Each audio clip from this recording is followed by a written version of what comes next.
Oi, gente, tudo bem com vocês? Eu sou Moisés e esse é o quarto episódio da série Entre Pais. Somos amigos, contamos as nossas histórias. Muito obrigado a você que até aqui chegou conosco, que nos acompanha, tem maratonado aí as séries que a gente tem publicado aqui no canal. Quero fazer um convite para você que ainda não é inscrito. Por favor, clica ali no botão inscrever-se e também ative as notificações clicando no sininho.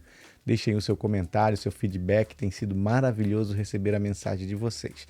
Também compartilhe para que o nosso conteúdo ganhe relevância e maior alcance dentro da plataforma. Não esqueça que nós também estamos nas plataformas de áudio Apple Podcast e também no Spotify.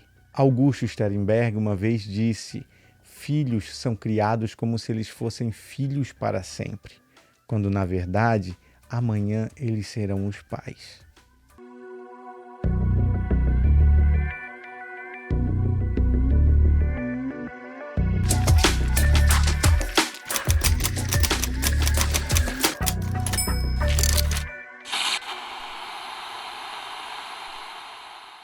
E hoje eu tenho o prazer de ter aqui comigo um amigo muito especial, assim como os demais que aqui estiveram. Ele é um pai extremamente intencional. A história de vida dele, eu te garanto, vai te impactar. Ele é o esposo da Andressa, o pai do Arthur e da Alice. É o meu amigo Tiago da Rocha. Tiagão, obrigado, meu Epa, brother. eu Prazerzão que ter você agradeço. por aqui.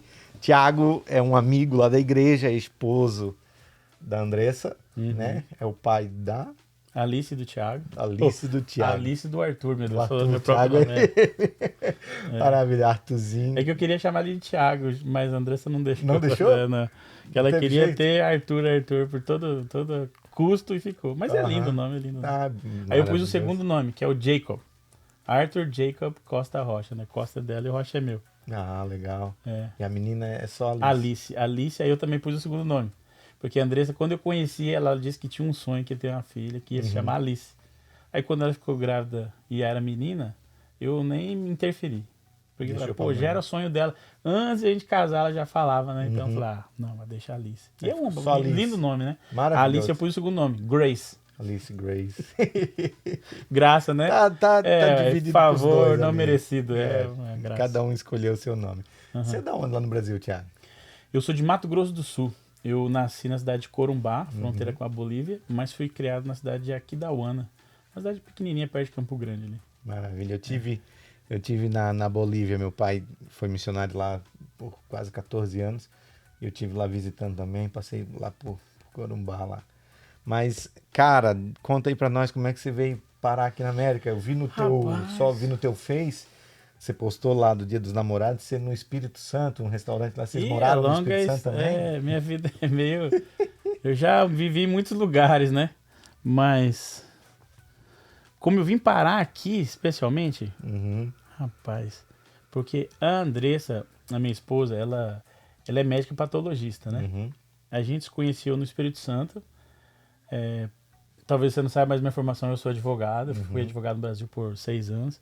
E nessa época eu estava fazendo concurso para delegado. E eu tinha ido lá para fazer uma prova de concurso. E uhum, acabei conhecendo ela. E depois de um ano a gente estava se casando, né? Mas quando a gente se casou, a gente mudou para São Paulo porque ela foi fazer a residência médica dela. Que é a especialização dela, né? aham, Porque ela até então era médica generalista, né? E então ela tinha feito as provas para os hospitais, né? E ela conseguiu passar para o Hospital das Clínicas, que é a USP, né? uhum, Que era a mais concorrida. Só tinha 2 vagas, se não me engano. E ela passou em primeiro e a gente foi para São Paulo. A gente casou, foi para São Paulo. E esses 3 anos que ela ficou lá fazendo uhum, a residência médica dela, ela acabou entrando em contato com o pessoal americano e o pessoal vinha também fazendo esses intercâmbios, né? uhum. E uma vez ela veio e ficou 3 meses aqui e eu fiquei lá sozinho. E Aí vocês já estavam a casados, gente já né? estava casado. E aí foi quando uma vez ela falou assim, ó, consegui um fellow para eu fazer lá nos Estados Unidos, mas é 1 ano. Hum. Eu falei, ah, não. Isso as crianças Um já ano estavam nascidas. não tinha criança nenhuma não. Aí falou assim, 1 ano não dá. 1 ano eu aqui no Brasil, nos Estados Unidos, não vai rolar não. É. Não vai. Então faz o seguinte, a gente vai junto. É um sonho seu, a gente chorou. É pra ser, é pra ser. Vamos lá. Meu intuito nunca foi vir para os Estados Unidos, porque eu era muito feliz no Brasil, pra falar bem a verdade. Eu cresci num estado que é no meio do mato, né? Eu sempre gostei da minha terra. Eu saí de Mato Grosso do Sul, já foi meio assim, a contragosto, a priori, mas eu acostumei. E Vitória era um lugar muito bonito.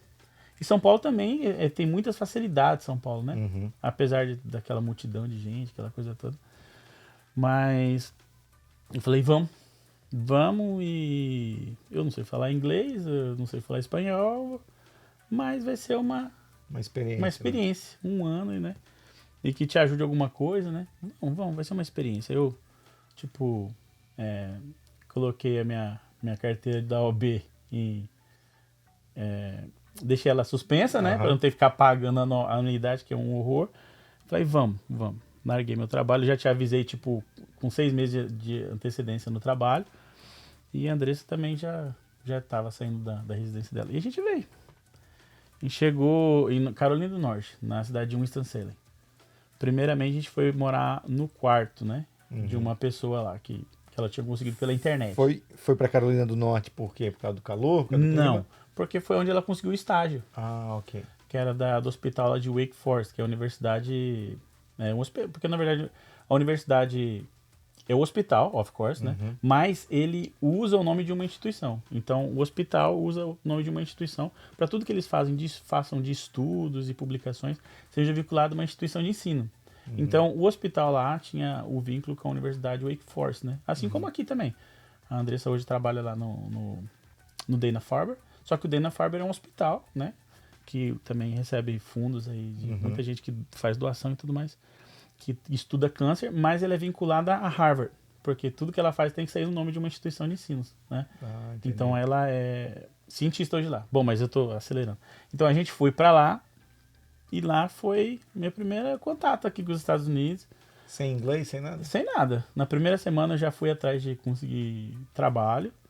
E eu consegui já na primeira semana. Na primeira semana eu já não fui trabalhar, porque primeiro a gente tinha que resolver tudo que a gente ia, onde ia ficar e tudo mais. A gente trouxe o dinheiro para ficar um tempinho, mas pouco, né?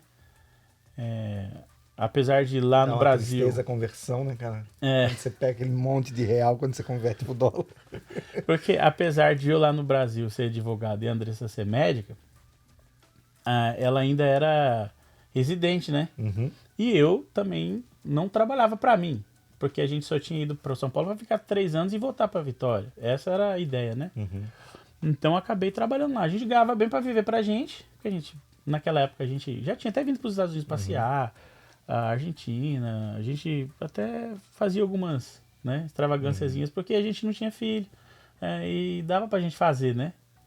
Mas, bom, quando a gente veio, então em uma semana eu já estava trabalhando com plumbing. Legal, né?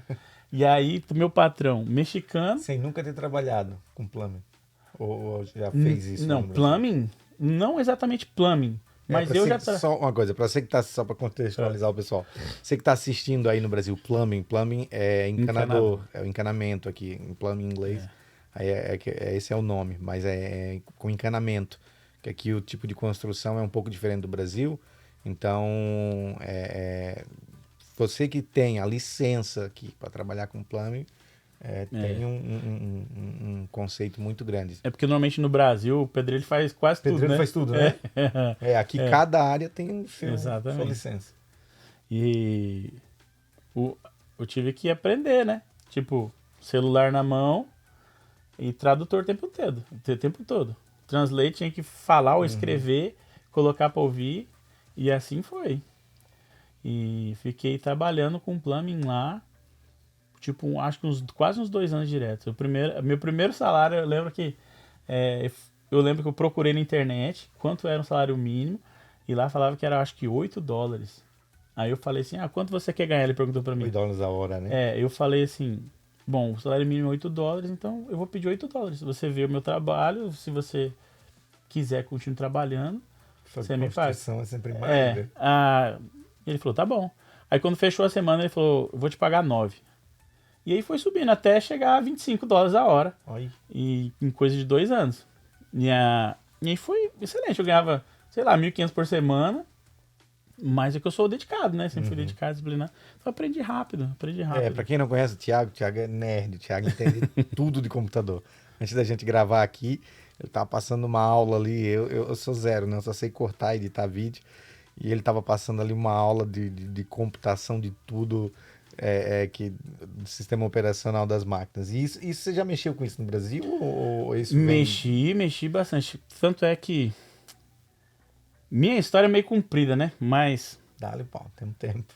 o que acontece é que quando eu fui fazer faculdade de Direito, eu precisava de um trabalho, né? Você fez por opção ou fez aquela, assim, eu queria isso, mas não dá, eu vou para direito? Porque Sabe o que tá acontecendo? A gente tá começando a contar a história do final pro começo. Eu acho melhor começar a minha história do começo pro final. Tá Porque contigo. só entendendo o que passou para entender aonde chegou, né? Então, é melhor eu acho começar falando do início. Porque, como eu disse, cresci em Aquidauana, mas eu nasci em Corumbá. E é uma cidade de fronteira, né? Pois bem, a história que eu vou contar agora é uma história que foi montada por um quebra-cabeça, que durou muitos anos para eu formar. Essa história, do jeito que eu vou contar pra você agora, eu talvez tenha contado para umas 5 pessoas, eu acredito. A última foi até o Vaguinho, entendeu? E talvez se alguém algum dia ver essa história sendo contada do jeito que eu tô contando, que eu vou contar para você, veja, se sinta talvez ofendido ou talvez não seja verossímil, é porque eu tive que juntar isso. É como um paleontólogo que tem que ir lá tirar o ossinho e depois entender por que que aquilo é daquele jeito. Sim. O meu foi dedutivo, não foi indutivo, né? Então, o que aconteceu é o seguinte: minha mãe, quando era muito jovem, seus 19 anos, ela morava em Corumbá. Então ela foi, acho que, passear, fugir. Já tinha um filho antes, que era minha irmã. Foi para Rio de Janeiro. E lá ela conheceu, teve um namorado e engravidou. E esse cara falou: ó, não é meu. Brigaram, voltou para Corumbá. Chegou lá, a minha avó, mãe da minha mãe, falou assim: mais outro? Não quero, já tô cuidando esse. Pode sair daqui com seus filhos. Eu não vou, já tô criando essa aqui, já é demais, tudo mais. E acabou que ela me teve no hospital, lá de Corumbá, e até o parto foi bem diferente, porque ela chegou falando que já estava tendo neném, e você sabe que você tem 2 filhos que quando começa a ter contração, demora bastante tempo até realmente nascer. Só que ela já chegou lá, já estava segurando as contrações bastante tempo. E a enfermeira falou assim: não, vai ficar tranquila aí que não tá nascendo não. Não, já tá nascendo. Não tá nascendo não, fica tranquilo. E deixaram ela na maca no corredor. Brasil. Quando ela foi tentar levantar, que falou: eu nasci da maca, cuspido, caí no chão de cabeça. E aí, quando ela gritou, que o pessoal viu, a enfermeira já me catou, já me levou, me enrolou. Tanto é que eu não teve um umbiguinho nada, porque arrancou direto do talo aqui. Eu tive que tomar até um pontinho no umbigo. Quando era bem, mas não tinha nada, né? Porque a cabeça é molinha e tal. E eu ainda tava um pouco, acho que na bolsa ali, não sei o que aconteceu, mas sei que Deus me salvou, né? Já de primeiro dia, né? De primeiro segundo na terra, ele já me salvou. Mas essa é a história contada pela minha mãe de sangue. Ela me contou isso. Pois bem, só que ela era jovem, ela estava dessa maneira um pouco desnorteada. Acho que a mãe dela foi muito, né? A criação dela talvez não tenha sido assim de tanto amor. E ela não sabia o que fazer comigo. Então o que ela fez, ela fugiu do hospital e me deixou no hospital. Entendeu? E então eu fiquei lá por um tempo, até porque eu fiquei em observação porque eu tinha caído de cabeça. Então já tinha se passado muitos dias, ela não foi me buscar. Então o meu tio, irmão da minha mãe, ele pegou e falou assim: Selma, que é o nome da minha mãe, vai buscar o seu filho, tá lá no hospital. Ela falou: não vou não. Ele falou assim: se você não for lá buscar, eu vou lá pegar pra mim. Ela falou assim: Esse teu tio? É meu tio, de sangue, né? Aí então ele pegou e falou assim: então eu vou lá buscar. E ele foi lá me buscar e eu não sei exatamente o dia, mas eu sei o dia em que ele foi ao cartório me registrar. Porque naquela época, quando eu sou de 83, Também. podia fazer aquela adoção à brasileira. A brasileira, Você você chegava lá no já era. cartório, o pessoal, né? A mãe tá ali, disse que ia dar, acabou. Então, o que aconteceu que ele me pegou era 1º de março, o dia que ele me registrou. Só que quando eles chegaram lá, ele não tinha o papel do parto. Então eles fizeram a conta de cabeça lá que dia que eu nasci. Acho que 2 semanas atrás, não sei. Fizeram os cálculos e me registraram no dia 16 de fevereiro, que é o que tá na minha certidão. Cara, eu nasci dia 15 de fevereiro. Pois é. Só que você não vai... Você não, aí que tá. Eu não nasci dia 16 de fevereiro, eu nasci dia 14 de fevereiro. Que eu só fiquei sabendo depois de muito tempo. Então ele me pegou, junto com a minha tia, no caso, né, que era esposa dele na época, foram no cartório e me registraram como filho. E então, com aquela nova criança, os dois falaram assim, vamos mudar de cidade, porque agora a gente tem um novo filho, a mãe desse filho mora aqui, e vamos ver uma nova vida.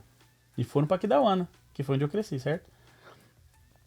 Chegada em Aquidauana, passou-se coisa de 1 ano mais ou menos, eles não se desentenderam, então falaram assim, ó, vamos separar.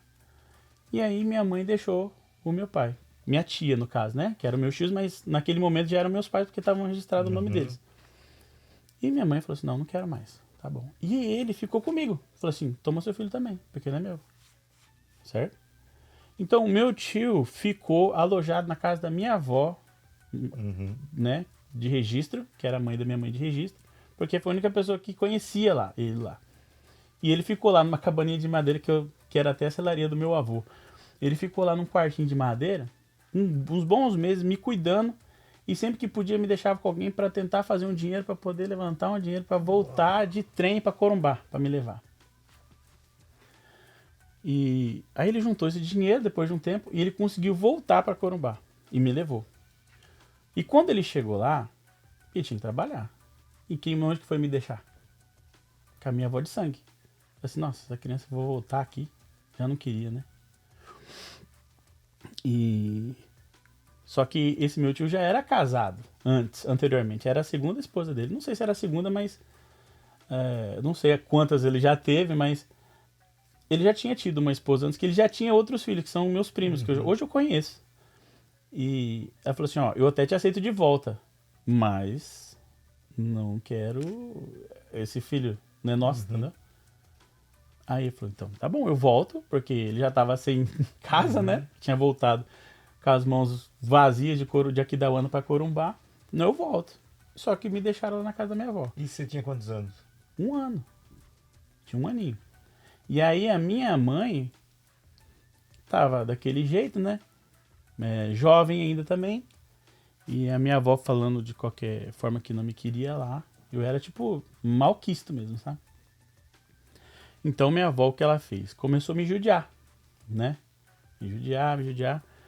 E eu ficava só chorando, né? Porque não tinha que me cuidar direito, né? E foi que ela falou assim, então eu vou dar. E me deu pra alguém. Acho que apareceu alguém lá e me pegou. Essa é a história que eu tô dizendo pra você. Foi tirada de várias pessoas, entendeu? E nesse contexto todo, teu pai de sangue, tu... Nunca vi. Eu não faço a mínima ideia quem seja. Eu faço a mínima ideia quem seja porque eu vou chegar até aí. Então, aí eles me deram. Aí uma tia, irmã da minha mãe que me registrou, passou lá porque conhecia, por acaso conhecia o pessoal lá, e já tinha sabido do ocorrido, falou assim, cadê o Thiaguinho? Não, já deram o Thiaguinho. Como assim? Aí avisou minha avó, e minha avó chegou lá e falou assim, nossa, cadê o Thiaguinho? Não tá. Aí avisaram a minha mãe que tinha me registrado, de Aquidauana. Ela tava lá até operada da vesícula e tal. Ela ficou sabendo, quando minha avó voltou pra Aquidauana, avisou ela. Ela falou assim, não. Bateu nela talvez, falou assim, pô, tá registrado meu nome. Né? E eu criei um tempinho, acho que ela voltou ao amor de mãe. Falei, não, filho é meu, vou atrás dele. E ela foi operada de trem, de Aquidauana pra Corumbá. Chegou lá, chegou com tudo lá, cadê o Thiaguinho? E eu tava lá, porque é o seguinte, a família que tinha me pegado, tinha ficado comigo um dia, mas eu chorava, só chorava. E eles não sabiam o que fazer mais, eles me devolveram. Ah, não queremos mais essa criança, porque ela só fica chorando lá. Entendeu? E aí a minha avó falou assim, vou ter que arranjar outro pra dar. Aí de repente essa minha mãe que me registrou chegou lá, que é minha mãe Zenaide aqui da UAN. E chegou, e eu tava lá. Porventura eu tava lá, porque eu tinha voltado. Falei assim, meu filho, eu vou pegar. E a minha mãe de sangue tava lá.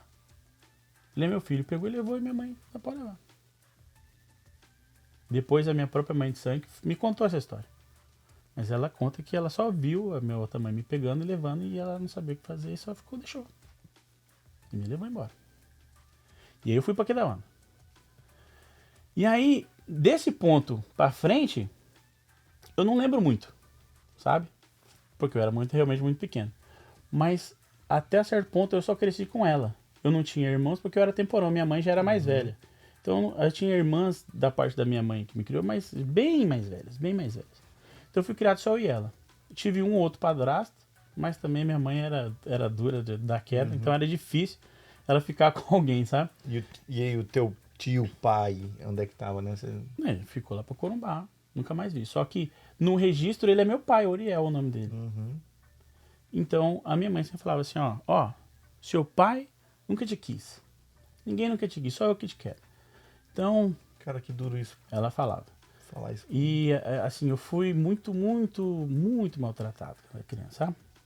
Minha mãe me batia demais por qualquer coisa mesmo, assim. E falava cada absurdo, como assim, tipo, tô criando uma cobra pra me picar. Tô criando, sabe, assim, as piores barbaridades possíveis. Ela me batia por qualquer coisa, tipo, caiu um negócio no chão ali, bate. Qualquer coisa. E aí, os vizinhos ouviam eu apanhando e chamavam, ligar, fazia denúncia. Aí o conselho ia lá em casa pra me tomar dela. E aí ela botava o conselho pra correr. Mas depois vinha a intimação, aí tinha que ficar fazendo essas terapias, tinha que levar no corpo, porque eles tinham que me verificar psicologicamente, fazer as terapias que tinha, né? Porque queriam me tirar, sabe, dela. Por causa que era realmente muito pesada, eu apanhava muito. Isso com que idade? Criança, 7, 8, 9, 10 anos. Sempre. Na verdade, sempre, né? Mas sempre eu tive que trabalhar muito, sempre desde muito pequeno. Minha mãe, quando era pequenininho, 5, 6, 7 anos, ela já me colocava para trabalhar, me ensinava a lavar roupa. Todo dia lavar roupa, toma um pecinho pra você. Com 8 anos ela falou assim, pô, já tá lavando bem, a partir de hoje você lava sua roupa. A partir dos 8 anos, minha mãe nunca mais lavou minha roupa. Desde criança eu lavava minha roupa sozinho, entendeu? Então minha mãe sempre jogou na cara a comida que me dava, a casa era dela, essas coisas, né? Bem pesadas mesmo. Então eu acabei crescendo muito rápido, né? Porque a minha mãe saía pra trabalhar e me deixava sozinho em casa. Eu lembro até hoje que eu devia ter uns coisas de uns... Eu era menor que Arthur. Eu devia ter uns 5 anos, mas porque eu morava no Ovidio Costa, que era um bairro que tinha lá, de Coab. E eu lembro que eu mudei de lá, acho que eu tinha uns 6. Então eu morava lá ainda, eu devia ter uns 5. Minha mãe saía pra trabalhar, fazia qualquer coisa dela lá, e me deixava em casa sozinho trancado. Eu lembro, uma coisa que eu lembro que eu fui mexer na tomada. E eu lembro de eu ficar grudado na tomada. E eu tentava fazer força pra minha mão sair, e minha mão não saía. E foi exatamente na hora que minha mãe abriu a porta e me empurrou. E eu consigo lembrar isso até hoje. Eu tinha 5 anos, eu consigo lembrar isso. Acho que o choque foi tão forte que segurou a memória. Outra vez que Deus me salvou. Porque eu ia ficar morrendo, porque ela não ia voltar. Quanto tempo? Eu ficava lá tempos e tempos. Ela saía cedo e falava assim, limpava a casa.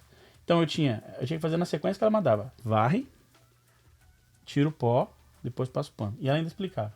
Quando você varre, o pó sobe, cai no móvel. Então você tira o pó do móvel, depois você passa o pano para apagar o pó que caiu do móvel. Eu tinha que fazer as coisas do jeito que ela queria, que ela era muito metódica, entendeu? Mas eu não culpo ela, porque ela era uma pessoa que tinha cicatrizes no corpo do que ela apanhava do pai dela.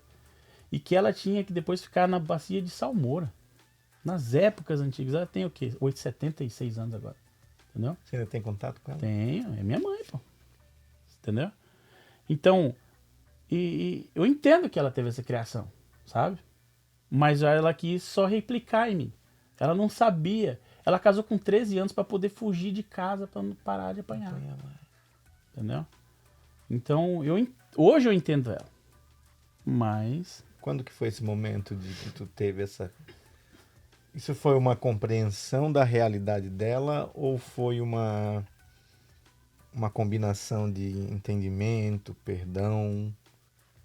Porque eu vejo que você fala dela, mas você não fala com rancor, você não fala com raiva. Não, hoje não mais, né? Eu amo minha mãe. Mas tem um processo para chegar. Teve um processo. Mas, continuando para você entender até chegar esse processo, que a história já tá acabando. Então, eu lembro que eu fazia de tudo para minha mãe me olhar.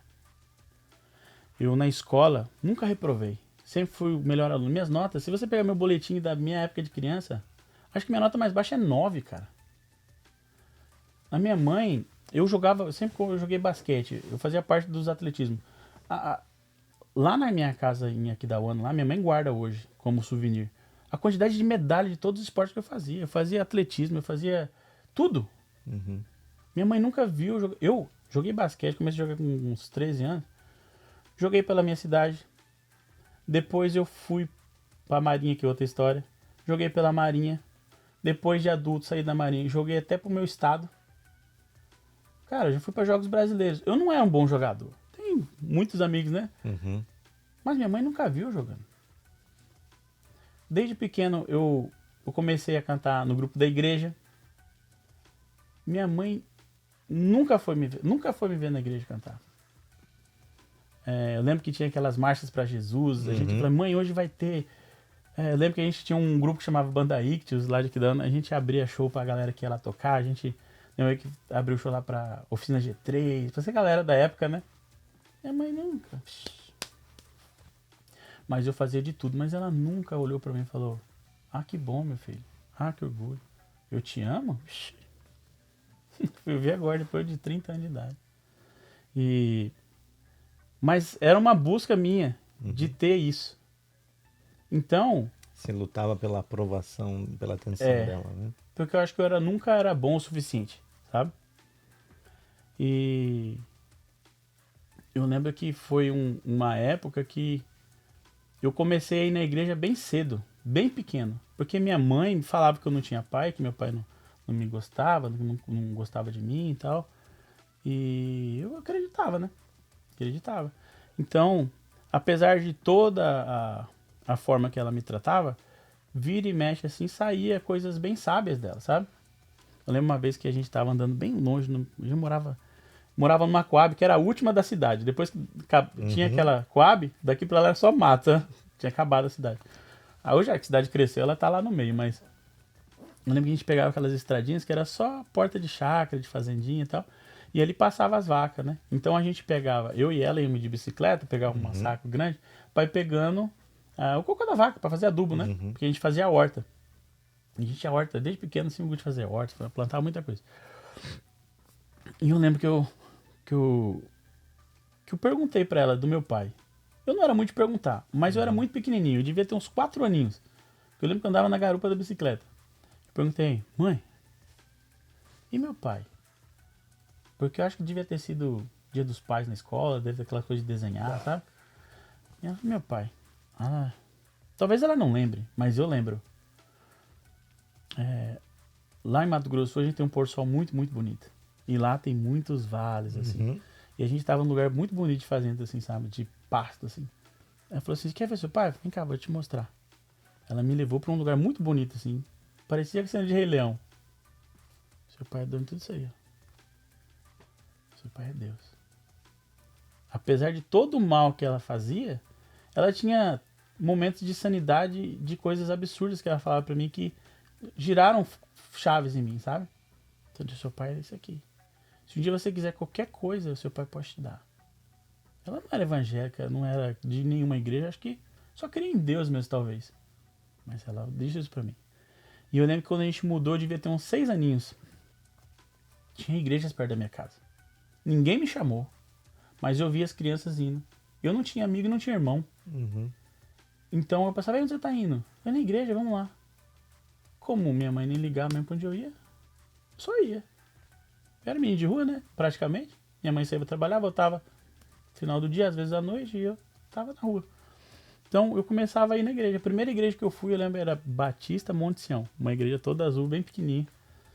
E lá eu comecei a ir, com 6 aninhos. Sozinho. Andava umas 2 quadras da minha casa, mas eu ia lá, adorava igreja bíblica dominical, aquelas gincanas de bíblicas, né? E acho que foi a primeira igreja que eu fui. E a partir daí eu conheci Jesus. Talvez, né? Talvez o meu real encontro mesmo de consciente do que foi Jesus e tudo mais, talvez tenha acontecido um pouco mais pra frente. Uhum. Mas foi ali. Mas em toda essa história, eu lembro um dia que eu devia ter uns 13 anos de idade, mais ou menos. A minha mãe, brava por algum motivo. Eu não lembro qual motivo, porque era todo dia um motivo. Ela só arranjava um motivo pra descarregar a raiva dela em mim. Então eu fazia tantas coisas pra não voltar pra casa, sabe? Porque eu só não queria estar em casa. E um dia desse ela chegou, ficou brava, do jeito que ela me batia, sempre quebrava roda nas minhas costas, sabe? Ela pegou, jogou todas as minhas roupas fora e fechou a casa. Falou, vai embora daqui, não volta mais. Você não me obedece, não sei, deu sei lá, uma desculpa qualquer. Eu catei as roupas lá, umas 4 pares de roupa que tinha, peguei na mão e fui pra chácara da minha avó. E da minha casa até lá devia dar talvez uns 6 quilômetros. Fui andando, né? E falei, avó, vim pra cá porque minha mãe mandou embora. Minha mãe, ixi, mano, minha avó já conhecia quem era, né? Ela realmente era tipo a tia que nenhum dos meus primos gostava, né? E lá ficava. Lá eu morei um tempo com a minha avó. E assim, eu tinha que levantar tipo 4 da manhã, pôr comida pra porco, pras galinhas, fazer fogo. Depois que aprontava tudo isso, eu tinha que andar uns 4 quilômetros pra primeira padariazinha que tinha, comprar pão, descer lá pra comer, aí que minha avó ia fazer o chá. Aí que eu tomava banho, aí que eu subia, andava uns 8, 9 quilômetros pra chegar na escola. Depois acabava a escola, voltava, e era todo esse processo aí. Então, eu tinha que ir pra escola, tinha que estar quase pra ir, quase uns 20 quilômetros, pra ir pra voltar. E eu tinha uns 13 anos de idade, eu fazia isso todo dia.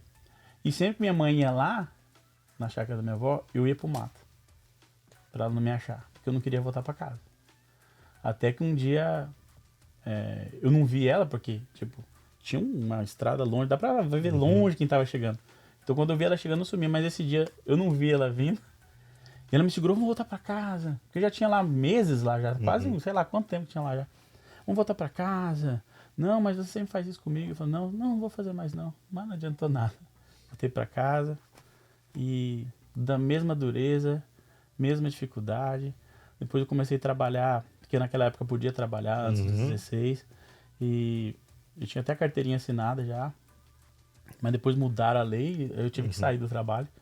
Mas ela falou, agora que você começou a trabalhar, eu vou fechar a porta aqui do seu quarto, abrir uma porta pra fora, pra te alugar seu quarto. Aí você vai me pagar aluguel. Você é doido, mano. Era desse nível. Era desse nível pra pior. Ela não cozinhava. Depois que eu fiz uns 15, 16 anos já, ela nem cozinhava mais. Ela falou assim, a comida que tá aqui em casa é minha. Então, se você quiser comer, você tem que cozinhar. Mas tem que cozinhar pra mim e pra você, porque a comida é minha, então eu tenho que ir lá e comer. Agora, se eu cozinhar, você não pode comer, porque é minha. Não tem nem senso isso. Cara, Tem nem nexo.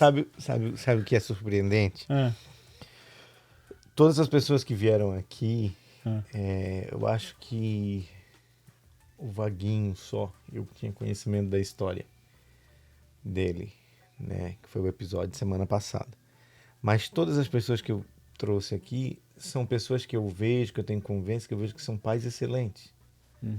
Exercem uma paternidade intencional, uma paternidade com excelência. E o que está me surpreendendo é que de todos os 4 que vieram aqui, nenhum teve uma infância fácil com os pais. E o que me dá mais certeza, mano, é que nós somos responsáveis por encerrar ciclos de maldade. Sabe? Ela, pelo meio que ela sofreu, como ela já sofreu, ao invés de ela decidir encerrar nela o sofrimento, ela decidiu replicar e transferir para você algo que, primeiro, você já estava ali naquele ping-pong de família, um para lá, ia para lá e para cá. E eu vejo hoje, assim, tendo contato, vendo o pai que você é para suas crianças, a dedicação. É possível a gente mudar. Né? É possível a gente pegar tudo que nos foi feito, tudo que nos foi apresentado de maldade no mundo e decidir e dizer, não, isso acaba em mim. Para os meus filhos não prossegue. Mas eu acho que o grande responsável de tudo isso, espero que um dia talvez veja esse vídeo, foi um pastor o qual que eu cresci na era da minha juventude, o pastor Carlos Gentil, de Vasconcelos, ele foi até vereador lá da nossa cidade uma época. Mas ele era o nosso pastor de jovens lá da igreja que eu ia. Porque ele já tinha passado por várias igrejas, né? Porque eu era pequeno, eu não gostava de sair. Eu acho que eu sempre fui muito... Como eu era, sempre fui muito dono da minha cabeça mesmo, porque acho que não tinha nem ninguém para poder me dizer o que tinha que fazer ou não. Eu só tinha a correção e a punição, entendeu? Então, eu nunca fui muito apegado a isso, mas eu lembro que eu tinha uns 9 anos, eu ia na congregação cristã. Só que depois eles falaram, não pode usar bermuda, não pode assistir TV. Eu falei, nossa, eu tô começando a jogar basquete. Mas eu achei uma igreja que não tinha muito problema. E lá tinha esse pastor. E aí, minha mãe falava assim, ó. Minha mãe não assistia nem novela, minha mãe assistia o jornal e ia dormir. Ela falou, se você chegar aqui na hora que eu já fechei as portas pra dormir, você não entra. Eu devia ter uns 15 anos, então... Se eu chegasse depois do jornal, não podia entrar. Ela trancava a casa. Quantas vezes eu dormi no relento lá fora? Tanto é que depois eu escondi um lençol lá fora, pra quando eu chegar no porque eu já sabia que eu dormia lá fora no chão. No relento. Porque minha mãe fazia isso mesmo. Sem dó nem piedade. E hoje, passado todo esse tempo, você falou que você tem contato com ela ainda. Hoje ela tem essa concepção do que ela fazia era sim. maldade ou ainda há aquele entendimento de que foi feito comigo, eu só repliquei? Deixa eu só finalizar pra você entender. Então, esse pastor, eu via como ele tratava os filhos dele. Esse camarada era tão calmo que eu nunca vi ele sair do sério pra nada. Era uma mansidão, me chamava de filho. E aí eu falava, enrolava lá depois do culto, porque eu sabia. Olha, eu tentava fazer o rápido possível pra poder chegar em casa, pra poder entrar em casa pra dormir. Quando eu via o horário, eu falava assim, já fechou a porta lá em casa. Então eu começava a rolar na igreja. Ia pra casa do pastor, começava a enrolar lá. E falava assim, já tá meio tarde, você não quer dormir aqui não? Pastor. Então eu começava a dormir lá. Mas ele nem sabia que se eu voltasse pra casa, eu dormia no chão lá fora. Então ele acabava me acolhendo como filho. Então eu tive muito esse amor de pai da parte dele também. Que legal. E foi por isso que talvez eu queria ser um pai diferente, sabe? Porque até então, quando você é jovem, você não pensa, vou ser um pai diferente. Mas hoje talvez ele tenha sido essa influência também pra mim, né?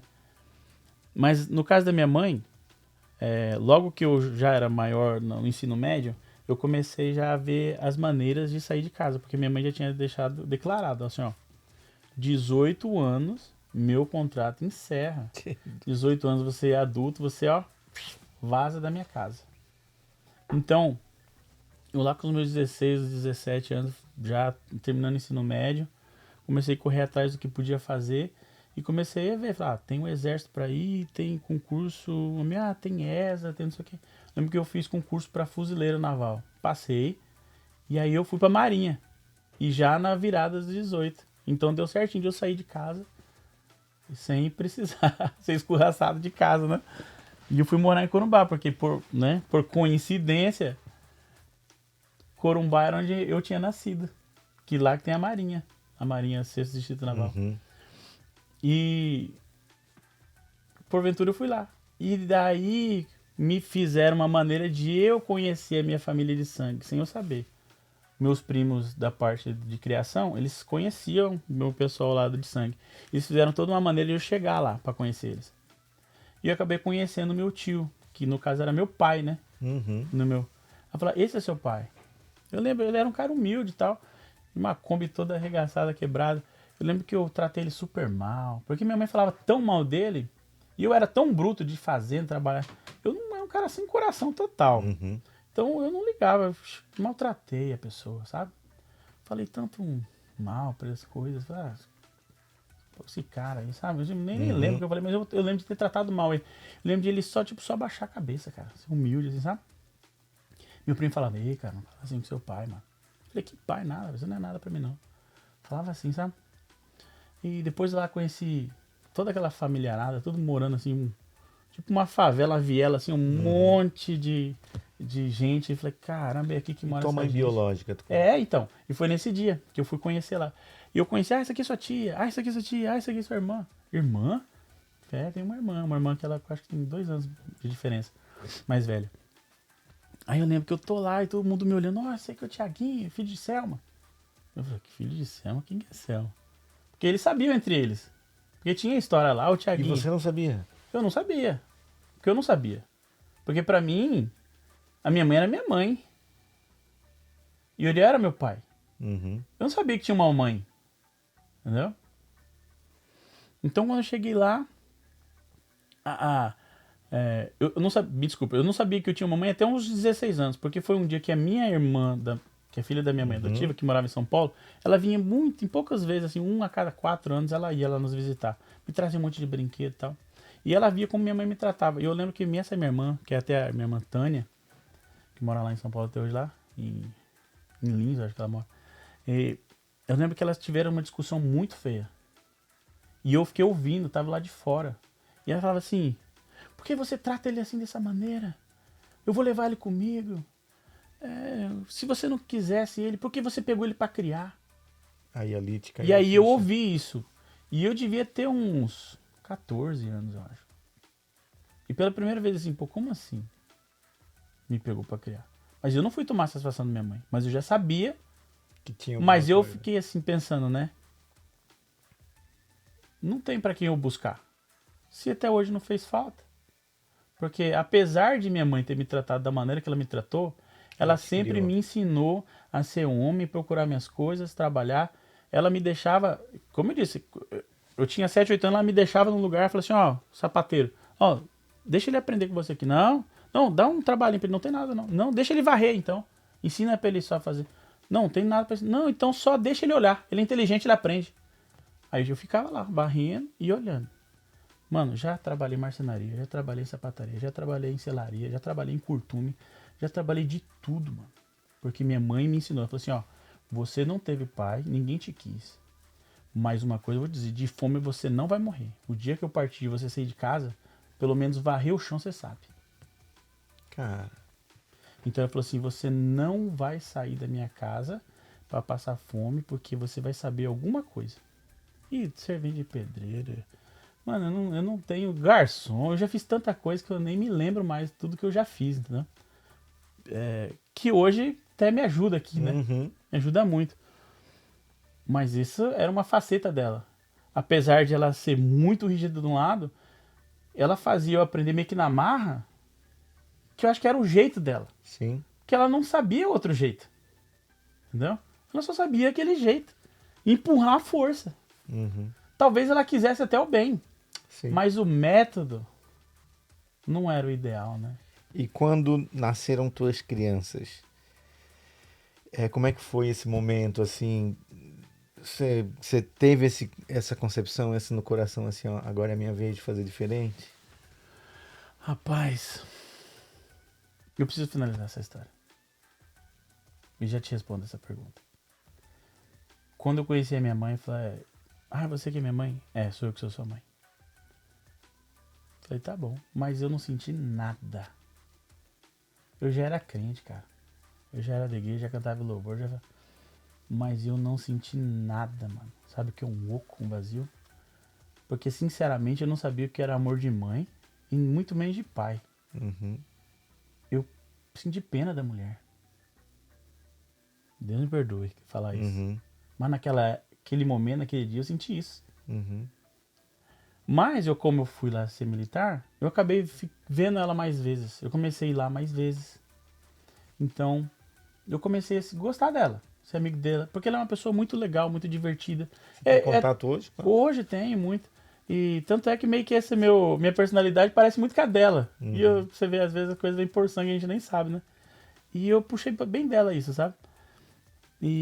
Mas ela se abria comigo, chorava muito, pedia muito perdão. Eu falei assim, nossa, como eu orei tanto por você. Eu sabia, às vezes eu ia pra Campo Grande, porque de Corumbá pra passar por Campo Grande, ela tem uma parada aqui da Uana. E eu morava uma quadra da rodoviária. Quantas vezes eu ia de ônibus pra Campo Grande, eu parava aqui da Uana, eu sabia que você estava lá. E eu orava dentro do ônibus. Eu falava assim, eu podia ir atrás do meu filho, mas ele tem a vida dele já, ele tem a mãe dele. Talvez ele nem saiba que, às vezes a mãe dele tá tratando ele tão bem Meu Deus. que eu não quero tirar isso dele, né? Eu sei que eu cometi muitos erros, mas eu não posso cometer mais um erro, Meu Deus. né? Ela me contou isso, me contou muitas coisas. E eu entendo ela. Sabe, eu entendo. Sabe, às vezes o que eu não entendo, às vezes eu pergunto às pessoas, uma outra pessoa que eu contei a história ou que sabe da história, fala, pô, essa história é muito sofrida. Tá ligado? Minha história não é sofrida. No momento que eu passei, eu não sofri. Eu não sofri quando era criança. Eu chorava, mas eu não lembro disso. Sabe, às vezes que minha mãe fazia isso, às vezes até um certo momento, mas eu sempre olhava pra frente, que talvez a minha mãe já tinha me ensinado a ser muito autoconfiante e se não dá aqui, vão de outro jeito. Ah, não dá aqui, vão de outro jeito. Não Da para, não. maneira dela, ela te Ela me fortaleceu o caráter. muito. Então, eu não sofri. Só que às vezes, apesar de minha esposa achar que até tem algum trauma, algum resquício de trauma, não é. É que às vezes quando eu trago a memória hoje, com a cabeça que eu tenho hoje, com o coração que eu tenho hoje, eu me pergunto, por que um adulto ia fazer isso com uma criança? É isso que eu não entendo também. Então, é como se eu estivesse vendo um filme de uma criança sendo molestada. Eu mesmo não sofri. Mas hoje, eu voltando atrás, eu falo assim, como essas pessoas puderam fazer? A mãe, que era a suposta de ter lutado com unhas e dentes, me tirado da mão de quem fosse. Não fez. Porque uma pessoa entrou lá, é meu filho, pode levar. A pessoa, se tivesse uma única pessoa no mundo que tinha que lutar por tudo, era ela. E aí o pai, que era meu tio, a pessoa que eu humilhei, que minha mãe me fez odiar a vida toda, ele era a pessoa que nunca desistiu de mim. Depois eu descobri isso, que ele ficou lá naquele quartinho, ninguém me quis. Ele ficou lá naquele quartinho comigo, meses, até voltar pra lá. E aí minha mãe falava que ele não gostava de mim. Mas antes de eu vir para os Estados Unidos, coisa de 7 anos atrás, a minha mãe pegou e falou assim, Thiago, isso aqui te pertence. Comecei a ver dezenas de cartas. Meu Deus. Que ela nunca me entregou, cara. Como é que tá o Thiaguinho? Feliz aniversário. Feliz Natal. Telegrama, sabe? Feliz Ano Novo. Eu queria poder estar aí pra ver ele crescer. A única pessoa que me amou foi tomada de mim. E quando eu vi ela, eu desprezei ela. Sabe? E tu teve a chance de voltar a conversar com ele? Eu já tava aqui nos Estados Unidos. Uhum. Mas depois eu fiz uma chamada com ele.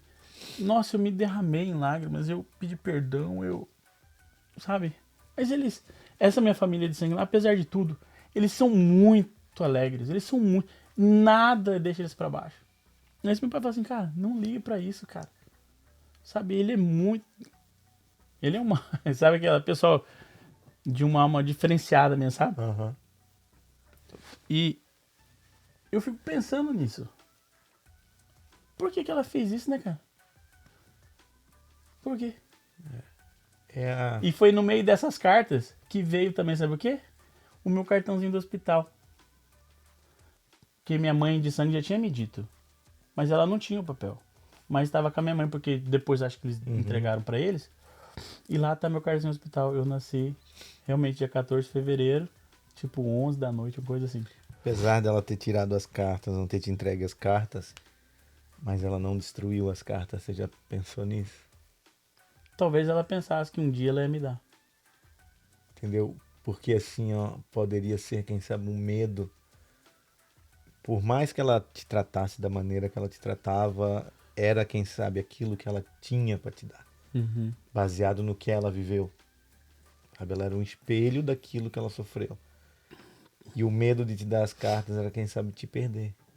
Também. E também, sabe? E a maioria dessas histórias, eu consegui já depois de adulto, depois de sair da marinha, depois de formar na faculdade já.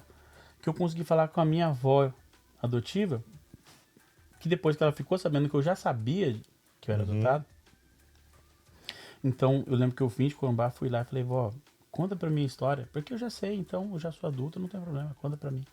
Então ela contou toda essa história pra mim, essa parte do meu padrasto, de como minha mãe me tratava e papapá. Ela que contou que foi lá, que não me achou lá, e que por isso que ela voltou pra falar pra minha mãe Zenaide, ó, já deram pra outro. E daí eu peguei uma parte da história. E aí depois, em Corumbá, a minha avó que não me queria, minha avó de sangue, ela tava diabetes, morreu com diabetes, né? Complicações de diabetes. Ela foi fazer aquela cirurgia que cortam as pernas, não tem? E ela tava mal no hospital lá, e antes de fazer a cirurgia, ela mandou me chamar. E lá ela pediu licença pra minha mãe lá, pra me contar a história também. Ó, sua mãe era muito nova, fez. E ela contou toda essa história também.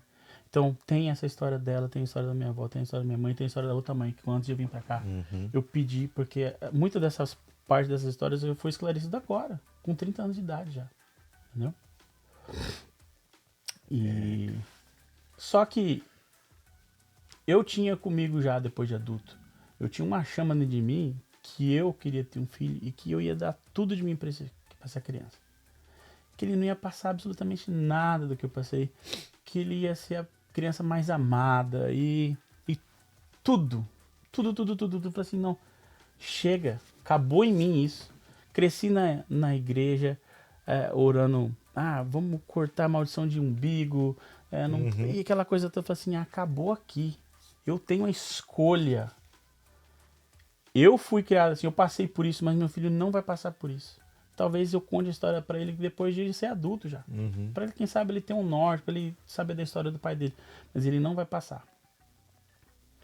E eu tento, né? Tento com o Arthur. Mas por muitas vezes, quando já tá naquela bagunça, aquela gritaria, aquela coisa em casa, destruindo tudo, eles brigando entre eles, eu... Para! Você dá aquele grito, para! E aí daqui a pouco, tá bom, papai, não sei o quê. Daqui a pouco eu vou lá lavar uma louça. Daqui a pouco eu falo assim, você tá se tornando aquilo tudo que você falou que você não ia ser, cara.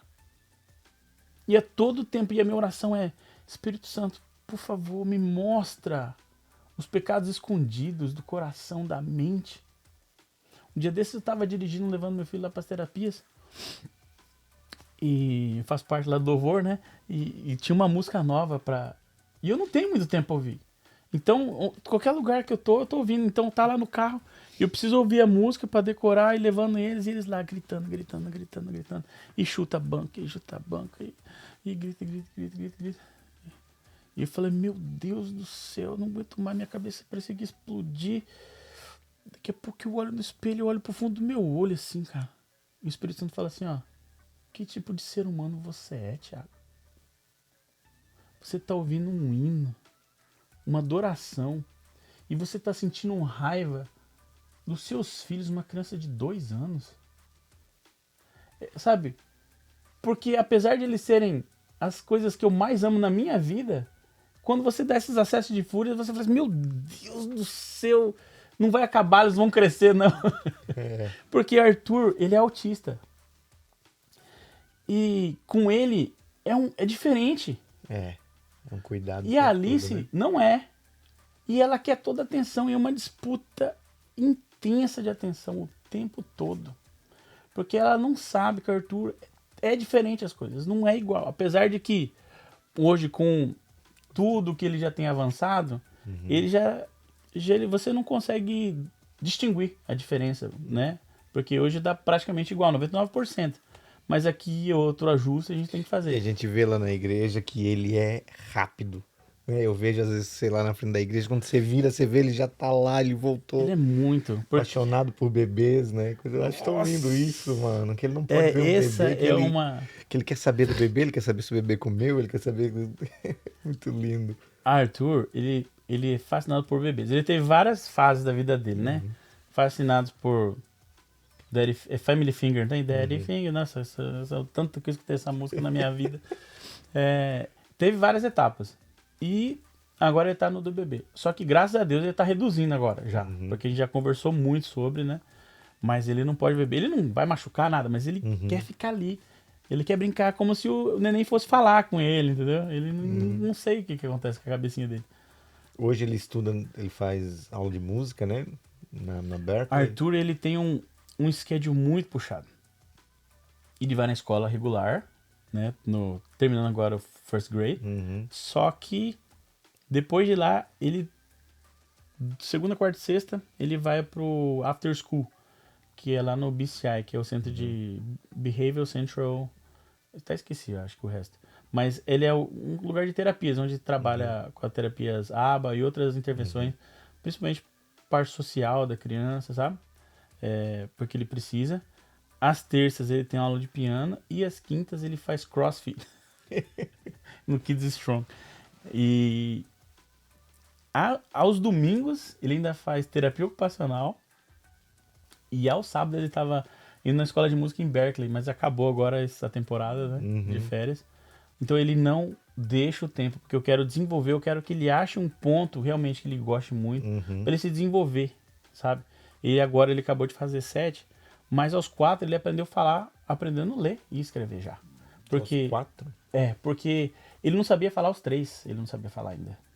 Então eu achava que se eu introduzisse as letras, as coisas para ele falar e tudo mais, ele ia desenvolver. Então eu comecei muito com os cards. Então eu já meio que ensinei a falar mostrando, visualmente. Porque eu via que ele não era bom de reproduzir muito bem as coisas que ele ouvia, mas ele era bom visualmente. Então eu comecei a fazer isso. Então chegou uma época que ele, não que ele soubesse ler realmente, mas ele sabia que aquele desenho tinha escrito house era house, por exemplo. Entendeu? Ele não sabia por que era house, mas ele sabia que era house. Isso com 4 aninhos já. Então ele sabia escrever muita coisa. Tanto é que tem vídeo meu mesmo no meu próprio Instagram, se você procurar, que eu escrevendo as coisas. O que tá escrito aqui? Ele falava. Tudo. Várias vezes. Tem uma folha eu escrevendo assim. Ele já tinha acho que 4 anos, já acabei de fazer 4 anos. E lia muito bem. E hoje então, tanto é que lá na salinha ele é o primeiro a ser chamado para ler lá a Bíblia, que ele é excelente em leitura.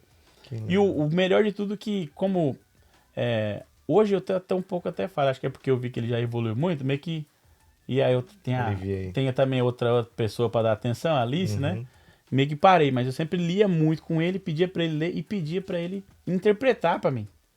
Então ele é muito bom de interpretador, ele não só lê só por ler. Você fala com ele assim, a gente vê que ele já tem uma postura mais séria, assim. Ele já faz perguntas mais adultas, né? Eu tava com um bebê até final de semana na igreja. Ele veio e pegou na mão assim, ele já perguntou se ela tinha comido, o que ela tinha comido, se ela chorava. E conversa adulto. Porque ele não. Pela condição autista dele, ele teve sempre esse problema social de juntar com as crianças da mesma idade. Então, como ele foi introduzido muito cedo nas terapias, desde muito criança, o contato dele basicamente com adulto. Então, a linguagem dele é adulta hoje. Então, quando o autista ele não consegue identificar um sentimento, ele não consegue olhar se ele está fazendo uma coisa e está te incomodando, por exemplo. Às vezes está falando assim, nossa, eu quero só que essa pessoa saia de perto de mim. Mas ele não consegue identificar um padrão emocional na outra criança, ele só vê um rosto. Entendeu? Então, começa-se esse treinamento muito cedo. Então, com 3 aninhos, ele já começou os treinamentos de fácil, ó, aqui é uma foto, ó. Triste, feliz, desinteressado. Então vai indo para ele entender os sentimentos. Isso foi anos isso aí, tá? E então o trabalho era de ele saber falar para as pessoas o que ele estava sentindo. Então a pergunta assim, como é que você está se sentindo? Então a resposta dele é basicamente quase que técnica. É como se fosse uma psicóloga falando. Um psicólogo talvez falando assim, desculpa papai, que hoje eu não consegui controlar os meus sentimentos na escola, porque quando a professora disse isso, eu só queria fazer tal coisa, mas então veio um sentimento tal dentro de mim, técnica, e começou a crescer, e aí eu não consegui tomar o meu tempo, porque a professora não deixou, e eu não consegui, apesar de respirar fundo, eu tentei me controlar, mas eu não me controlei, até a hora que eu perdi o controle. Então ele Olha consegue definir isso. Ele tem É essa matemático, concepção. né? É uma coisa meio robotizada, assim, Uhum, scriptada, porque foi assim que ele cresceu. Não é como uma criança pequena que consegue fazer isso instintivamente. uhum. Então o negócio dele é mais O assim. treinamento tem que ser intenso, né? É, foi muito intenso pra Aí chegar. nesse caso, como a doutora Andressa, a gente sabe que a rotina dela é bem corrida. Uhum. Então você que tá nessa, como é que é você sair do Brasil, né?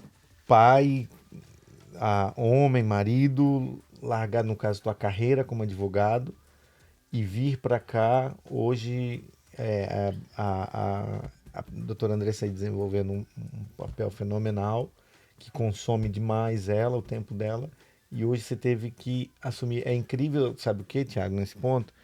Que tudo aquilo que de certa maneira te foi privado na infância, a vida, Deus Uhum. desenhou para você, você que está mais próximo para ter que dar. Eu percebo É. isso. Eu tenho que. Eu podia ter trabalhar, sabe? E pagar, tipo, babá e tudo mais. Até quando a gente veio pra Massachusetts, Arthur tinha 3 aninhos ainda. A gente tentou fazer isso. Até ganhava bem mais, né, porque podia Uhum. trabalhar todos os dias. Mas a gente pagava lá um daycare, mas não adiantou, entendeu? Descobriram, né, no começo tratavam bem, depois descobriram que ele teve o diagnóstico de autismo. Fizeram de tudo para tirar ele de lá. Eles começaram a fazer o negócio ficar. Enquanto não tinha o diagnóstico, ele foi excelente, tá ótimo. Depois que descobriu o diagnóstico, seu filho bateu. Seu filho gritou. Seu filho não sei o quê. Seu filho empurrou não sei o quem. Todo dia. Para se tornar insuportável pra gente sair de lá. Entendeu? Então, é uma escolha. Eu cheguei à conclusão de que eu prefiro não trabalhar, viver com pouco e eu cuidar dos meus filhos para dar o caráter de Cristo neles. O caráter talvez não o meu, porque o meu é totalmente falho. Eu quantas vezes estou chorando porque eu falei assim, caramba, não devia ter feito isso, não devia ter falado isso, não, sabe? Mas eu quero dar o caráter de Cristo neles, sabe? Eu fico fazendo, Arthur precisa de script, precisa de uma frase, de efeito, um negócio, repetir, fala assim, fala de novo, para ele ir pegando, entendeu? Uhum. Mas a Alice ela já vai mais porque me segue. Uhum. Mas eu decidi isso com a Andressa. A Andressa falou assim: não, a gente consegue. Vamos colocar a Alice não sei onde. Tem uma menina lá. Eu falei: não, eu, eu vou cuidar dos meus filhos. Eu vou cuidar dos meus filhos. Entendeu? O tempo passa rápido. E parece que foi ontem. A Alice já vai fazer 4, a Arthur fez 7. E o tempo vai passar cada vez mais rápido. Claro. As contas são apertadas? São apertadas, porque só um trabalhando. Arthur, tudo isso aí que ele faz, nem tudo é pago, não, mano. Nem tudo é de graça, não. Sabe? A gente tem que correr. A Andressa consegue os grants, as coisas que Uhum. as instituições, as ONGs às vezes dão pra gente, né? Ela inscreve aqui, às vezes consegue uma bolsa, uma coisinha ali e tal.